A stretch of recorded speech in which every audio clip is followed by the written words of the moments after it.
জুলাই গণঅভ্যুত্থান দমনে শুটিং ফেডারেশনের অস্ত্র ও গুলি সাধারণ মানুষের উপর ব্যবহার করা হয়েছে জানিয়েছেন আসিফ মাহমুদ সাজিব ভূঁইয়া।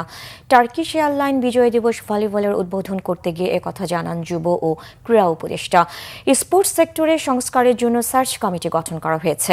20 এপ্রিল কমিটির রিপোর্ট জমা দেওয়ার ডেডলাইন ছিল, তবে আসিফ মাহমুদ জানান সার্চ কমিটির সময় বাড়ানোর বিষয়টি বিবেচনা করা হচ্ছে। তিনি বলেন, বিগত সময়ে ক্রীড়া ফেডারেশনের দায়িত্বে থাকা রাজনৈতিক ব্যক্তিরা খেলাধুলায় মনোযোগ দেননি। ফেডারেশনগুলোকে সংস্কার করতে সতর্কতা অবলম্বন করতে হচ্ছে।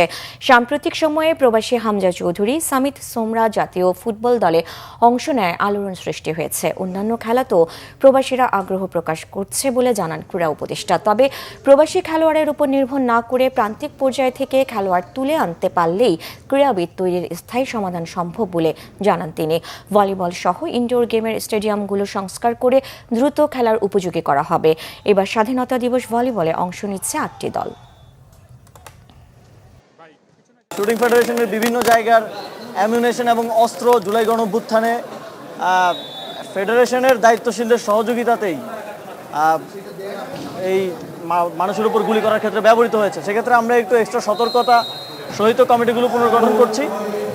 সার্চ কমিটিকে আমরা একটু তাগাদা দিচ্ছি যাতে দ্রুত সময়ের মধ্যে এটা কমিটিগুলো আমরা করতে পারি এবং স্পোর্টসে প্রাণ ফেরাতে পারি।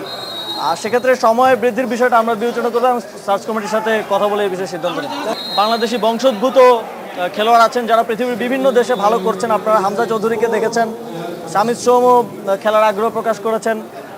এটা শুধু ফুটবলে না, সবগুলো স্পোর্টসেই এই সুযোগটা আছে। তবে এটা কোনো স্থায়ী সমাধান না। স্থায়ী সমাধানটা হচ্ছে আমাদেরকে প্লেয়ার তৈরি করতে হবে।